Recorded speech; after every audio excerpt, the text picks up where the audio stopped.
Hello aspirants, welcome to the daily current affairs by civic centre IAS. ఈ వీడియోలో state పిఎస్సీలకు సంబంధించిన ముఖ్యమైన current affairs అంశాల గురించి తెలుసుకోబోతున్నాం.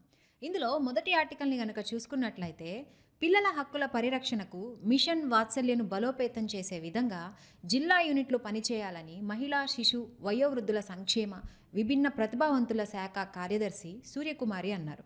అయితే కానూరులో మహిళా శిశు సంక్షేమ శాఖ కార్యాలయంలో శుక్రవారం 2 రోజుల పాటు జరగనున్న వర్క్షాప్ను ఆమెడు ప్రారంభించి ప్రసంగించడం జరిగింది.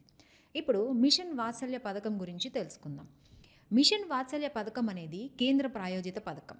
ఇది రాష్ట్రాలు, కేంద్రపాలిత ప్రాంతాలు అమలు చేస్తూ ఉంటుంది.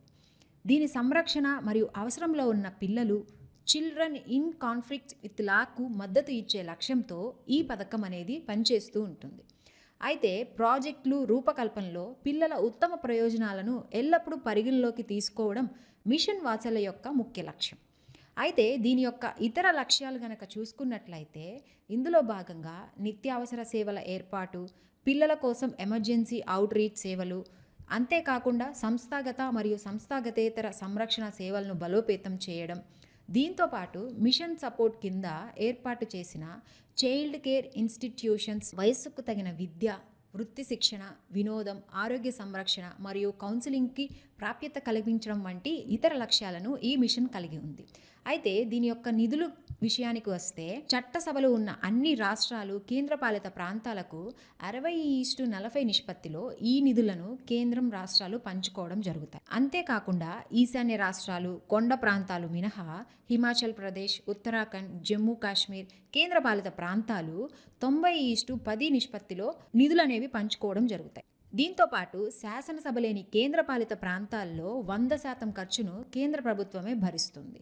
అయితే ఈ మిషన్ సాధించిన విషయాలు చూసినట్లయితే, ఈ మిషన్ కింద పిల్లలకు సంస్థాగత సంరక్షణ సేవలను అందించడానికి 2023-24 ఆర్థిక సంవత్సరంలో 2450 CCIలకు మద్దతు ఇవ్వబడింది.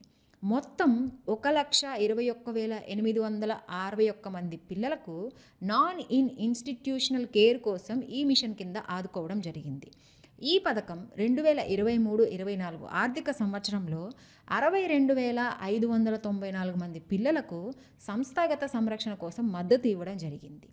ప్రస్తుతం రాష్ట్రంలో 762 డిస్ట్రిక్ట్ చైల్డ్ ప్రొటెక్షన్ యూనిట్లు, అంతేకాకుండా 781 చైల్డ్ వెల్ఫేర్ కమిటీలు, దీంతోపాటు 774 జువైనల్ జస్టిస్ బోర్డులు అనేవి ఉన్నాయి. దీంతోపాటు 2023-24 ఆర్థిక సంవత్సరంలో 3,580 మంది పిల్లలను, దేశంలో 449 మంది పిల్లలను ఇంటర్ కంట్రీగా దత్తత తీసుకోవడం జరిగింది. ఇకపోతే రెండవ ఆర్టికల్ విషయానికి వస్తే, జమీలీ బిల్లు తీర్మానాలను పార్లమెంటు ఉభయ సభలు ఆమోదించడం జరిగింది. అయితే ఇప్పుడు ఏకకాల ఎన్నికలు అంటే ఏమిటో తెలుసుకుందాం. ఒకే దేశం ఒకే ఎన్నికలని పిలువబడే ఏకకాల ఎన్నికలు అంటే లోక్సభ, అన్ని రాష్ట్రాల శాసనసభలు మరియు పట్టణ, గ్రామీణ, స్థానిక సంస్థలకు ఒకేసారి ఎన్నికలను నిర్వహించడం. ప్రస్తుతం ఈ ఎన్నికలన్నీ ఒకదానికొకటి స్వతంత్రంగా నిర్వహించబడతాయి. ప్రతి ఎన్నికైన సంస్థ యొక్క నిబంధనలు నిర్దేశించిన కాలపరిమితిని అనుసరిస్తూ ఉంటాయి. ఒకే దేశం ఒకే ఎన్నికలనే కాన్సెప్ట్లో అన్ని రాష్ట్రాలు లోక్సభ ఎన్నికలను ఒకేసారి నిర్వహించే వ్యవస్థను రూపొందించారు. దీంతోపాటు రాష్ట్రాలకు, కేంద్రానికి ఒకేసారి ఎన్నికలు జరిగేలా భారత ఎన్నికల చక్రాన్ని పునర్నిర్మించాల్సి ఉంటుంది. అంటే ఓటర్లు ఒకే రోజు, ఒకే సమయంలో లోక్సభ, రాష్ట్ర అసెంబ్లీల సభ్యులకు ఓటు వేస్తారని దీని అర్థం. ఇప్పుడు ఏకకాల ఎన్నికల చరిత్ర గురించి తెలుసుకుందాం. ఇది 1951లో స్వతంత్ర భారతదేశంలో లోక్సభకు, రాష్ట్రాల శాసనసభలకు ఒకేసారి ఎన్నికలు జరిగాయి. తరువాత 3 చక్రాల ఎన్నికల్లో కొన్ని విచ్చలవిడి సంఘటనలు మినహాయించి ఏకకాలంలో లోక్సభ మరియు శాసనసభ ఎన్నికలు అనేవి జరిగాయి. దీని తర్వాత 1960లో అసెంబ్లీ రద్దు కావడంతో మధ్యంతర ఎన్నికలు జరిగాయి. కేరళ, నాగాలాండ్, పాండిచ్చేరి 1962 సంవత్సరంలో సార్వత్రిక ఎన్నికల తర్వాతే అసెంబ్లీ ఏర్పడడం జరిగింది.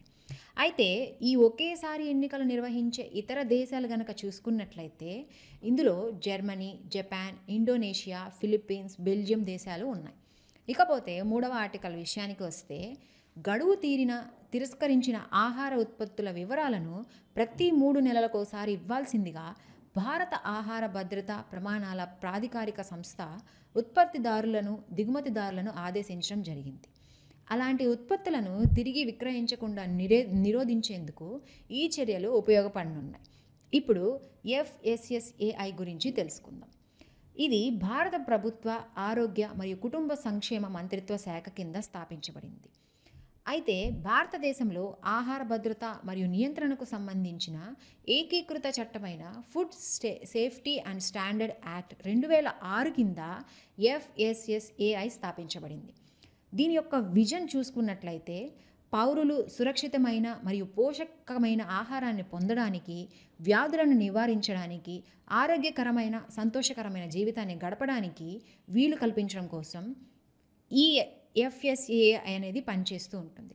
అయితే దీని యొక్క మిషన్ కనుక చూసుకున్నట్లయితే ఆహారం కోసం ప్రపంచవ్యాప్తంగా ప్రామాణిక ప్రమాణాలను సెట్ చేయడానికి, ఆహార వ్యాపారాలు ఈ ప్రమాణాలకు కట్టుబడి ఉండేలాగా ప్రోత్సహించడం మరియు మంచి తయారీ, పరిశుభ్రతమైన పద్ధతులను అవలంబించడం, అంతిమంగా పౌరులకు సురక్షితమైన మరియు సరైన ఆహారాన్ని పొందడానికి వీలుగా ఈ మిషన్ అనేది ఏర్పాటు చేయడం జరిగింది. అయితే దీని యొక్క విధులు కనుక చూసుకున్నట్లయితే ఆహార భద్రతా నియంత్రణ పర్యవేక్షణ ద్వారా ప్రజారోగ్యాన్ని పరిరక్షించడానికి మరియు ప్రోత్సహించడానికి ఈ FSSAI అనేది బాధ్యత వహించడం జరుగుతుంది. దీంతోపాటు ఆహార వస్తువులకు సంబంధించి ప్రమాణాలు, మార్గదర్శకాలను ఏర్పరుస్తూ ఉంటుంది. అంతేకాకుండా ఆహార వ్యాపార ఆపరేటర్లకు లైసెన్సింగ్లు, రిజిస్ట్రేషన్లు మరియు అక్రిడేషన్లు అందించడం జరుగుతుంది. దీంతోపాటు భారతదేశంలో ఆహారాన్ని విక్రయించే లేదా దిగుమతి చేసుకునేది ఎవరైనా FSSAI జారీ చేసిన ఆహార లైసెన్స్ అనేది అవసరం ఉండాల్సి ఉంటుంది. ముఖ్యంగా భారత్కు ఆహార దిగుమతుల విషయంలో ఆహార నిబంధనలు పాటించడాన్ని FSSAI నేరుగా పర్యవేక్షిస్తూ ఉంటుంది. దీంతోపాటు FSSAI అధికారులు ఆహార దిగుమతి నియంత్రణలు నిర్వహిస్తూ ఉంటారు. అంతేకాకుండా హానికరమైన పదార్థాలు లేవని నిర్ధారించి దీనిని వారు దిగుమతి నుండి ఎంపిక చేసిన పరీక్ష ఉత్పత్తుల తనిఖీ కోసం గుర్తింపు పొందిన ప్రయోగశాలలకు పంపిస్తూ ఉంటారు. దీంతోపాటు భారతదేశం అంతటా ఆహార పరీక్షా ప్రయోగశాలల గుర్తింపుకు కూడా FSSAI అనేది బాధ్యత వహిస్తుంది. ఇది భారతదేశంలో ఫుడ్ సర్టిఫికేషన్కు FSSAI అనేది బాధ్యతగా ఉంటుంది. ఇకపోతే 4వ ఆర్టికల్ విషయానికి వస్తే, రాజమండ్రిలో దళిత యువకుడిని అకారణంగా పోలీస్ స్టేషన్లో నిర్బంధించి హింసించిన కేసులో డీజీపీతో పాటు తూర్పుగోదావరి జిల్లా కలెక్టర్కు జాతీయ మానవ హక్కుల కమిషన్ శుక్రవారం నోటీసులు జారీ చేయడం జరిగింది. ఇప్పుడు NHRC గురించి తెలుసుకుందాం. ఇది 1993 అక్టోబర్ 12న ఏర్పాటు కావడం జరిగింది. మానవ హక్కుల పరిరక్షణ చట్టం 2006 ద్వారా సవరించిన మానవ హక్కుల పరిరక్షణ చట్టం 1993 కింద దీన్ని స్థాపించడం జరిగింది. ఇది 1991 అక్టోబర్లో ప్యారిస్లోని మానవ హక్కుల ప్రోత్సాహం మరియు రక్షణ కోసం జాతీయ సంస్థలపై జరిగిన మొదటి అంతర్జాతీయ వర్క్షాప్లో ఆమోదించిన ప్యారిస్ సూత్రాలకు అనుగుణంగా ఇది పనిచేస్తూ ఉంటుంది. అయితే ఇప్పుడు ఈ NHRC యొక్క కాంపోజిషన్ కనుక చూసుకున్నట్లయితే ఈ కమిషన్లో ఒక chairperson, 5 full time members, 7 deem members ఉంటారు. చైర్మన్ భారత మాజీ ప్రధాని న్యాయమూర్తి లేదా సుప్రీంకోర్టు న్యాయమూర్తిగా వ్యవహరిస్తారు. దీని యొక్క నియామకం పదవీ కాలం కనుక చూసుకున్నట్లయితే ఇందులో 6 సభ్యుల కమిటీ సిఫార్సుల మేరకు రాష్ట్రపతి నియమించిన చైర్మన్ మరియు సభ్యులు ఈ కమిటీలో భాగంగా ఉంటారు.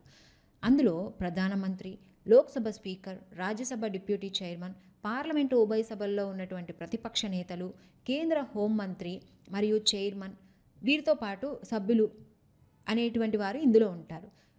ఇంతేకాకుండా వీరి యొక్క పదవీ కాలం అనేది 3 సంవత్సరాల కాలానికి కానీ లేదంటే 70 సంవత్సరాల వయసు వచ్చే వరకు వీరు పదవిలో కొనసాగడం అనేది జరుగుతుంది. ఇకపోతే 5వ ఆర్టికల్ కనుక చూసుకున్నట్లయితే, పోటీ ఆన్లైన్ బిడ్డింగ్ విధానం ద్వారా రైతులు తమ ఉత్పత్తులకు పారదర్శక ధర కనుగొనేందుకు వ్యవసాయ, ఉద్యాన ఉత్పత్తుల ఆన్లైన్ ట్రేడింగ్ కోసం ప్రభుత్వం జాతీయ వ్యవసాయ మార్కెట్ ఈనామ్ పథకాన్ని అమలు చేయడం ప్రారంభించింది. ఇప్పుడు ఈనామ్ పథకం గురించి తెలుసుకుందాం. ఇది భారతదేశంలో వ్యవసాయ ఉత్పత్తుల కోసం ఆన్లైన్ ట్రేడింగ్ నిర్వహించే వేదిక. దీనిని ఏప్రిల్ 14, 2016న ప్రారంభించారు. ఈ నౌకకు పూర్తిగా భారత ప్రభుత్వం నిధులు అనేది సమకూరుస్తూ ఉంటుంది. అంతేకాకుండా వ్యవసాయ రైతు సంక్షేమ మంత్రిత్వ శాఖ ఆధ్వర్యంలో small farmers agri business consortium అమలుకు లీడ్ ఏజెన్సీగా ఇది వ్యవహరిస్తూ ఉంటుంది. అయితే దీని యొక్క విజన్ కనుక చూసుకున్నట్లయితే సమీకృత మార్కెట్లు అంతటా విధానాలను క్రమబద్ధీకరించడం, కొనుగోలుదారులు మరియు అమ్మకందారుల మధ్య సమాచార అసమానతను తొలగించడం, వాస్తవ డిమాండ్ మరియు సరఫరా ఆధారంగా రియల్ టైం ధర ఆవిష్కరణను ప్రోత్సహించడం ద్వారా వ్యవసాయ మార్కెటింగ్లో ఏకరూపతను ప్రోత్సహించడం దీని యొక్క ముఖ్యమైనటువంటి లక్షణంగా చెప్పుకోవచ్చు. ఈ పథకం యొక్క మిషన్ కనుక చూసుకున్నట్లయితే వ్యవసాయ ఉత్పత్తుల్లో పాన్ ఇండియా వాణిజ్యాన్ని సులభతరం చేయడానికి దేశవ్యాప్తంగా ఉన్న ఏపీఎంసీలను ఉమ్మడి ఆన్లైన్ మార్కెట్ ప్లాట్ఫామ్ ద్వారా ఏకీకృతం చేయడం, ఉత్పత్తుల నాణ్యత ఆధారంగా పారదర్శక వేలం ప్రక్రియ ద్వారా మెరుగైన ధరను అందించడంతో పాటు సకాలంలో ఆన్లైన్ చెల్లింపులు అనేవి జరుగుతాయి. దీంతోపాటు డిజిటల్ ఇండియా అవార్డ్ 2022 సంవత్సరానికి గాను వ్యవసాయ మంత్రిత్వ శాఖకు చెందిన ఎలక్ట్రానిక్ నేషనల్ అగ్రికల్చర్ మార్కెట్ కార్యక్రమానికి డిజిటల్ ఎంపవర్మెంట్ ఆఫ్ సిటిజన్స్ కేటగిరీలో ప్లాటినం అవార్డు అనేది ఈ పథకానికి లభించడం జరిగింది. దీని యొక్క ఫీచర్స్ని కనుక చూసుకున్నట్లయితే రైతులు తమ ఉత్పత్తులను సమీప మార్కెట్ల ద్వారా ప్రదర్శించడానికి మరియు ఎక్కడి నుంచైనా వ్యాపారులు ధరలను కోట్ చేయడానికి ఇది వీలు కల్పిస్తూ ఉంటుంది. దీంతోపాటు అన్ని ఏపీఎంసీ సంబంధిత సేవలు మరియు సమాచారానికి సింగిల్ విండో సేవలను ఇది అందిస్తూ ఉంటుంది. ఇందులో సరుకుల రాక, నాణ్యత, ధరలు, కొనుగోలు, అమ్మకపు ఆఫర్లు, ఈ పేమెంట్ సెటిల్మెంట్లు నేరుగా రైతు ఖాతాల్లో జమ అవుతాయి. ఈ నామ్ సేవలను ఉపయోగించి వ్యాపారులు, కొనుగోలుదారులు, కమిషన్ ఏజెంట్లకు మార్కెట్ యార్డుల్లో దుకాణం లేదా ఆవరణ భౌతిక ఉనికిని ఆధీనంలో ఉండడానికి ఎటువంటి ముందస్తు షరతు లేకుండా రాష్ట్ర స్థాయి అధికారుల నుంచి లైసెన్సులను పొందవచ్చు. అంతేకాకుండా రైతులు, మండీలు, వ్యాపారులు, కొనుగోలుదారులు, ఫార్మర్ ప్రొడ్యూసర్ ఆర్గనైజేషన్స్, ప్రొఫెసర్లు మరియు ఎగుమతిదారులు వంటి భాగస్వాములందరికీ ప్రయోజనం చేకూర్చేలా ఈ నామ్ అనేది రూపొందించబడింది. మరికొన్ని కొత్త అంశాలతోటి రేపటి వీడియోలో మళ్ళీ కలుసుకుందాం. Thank you.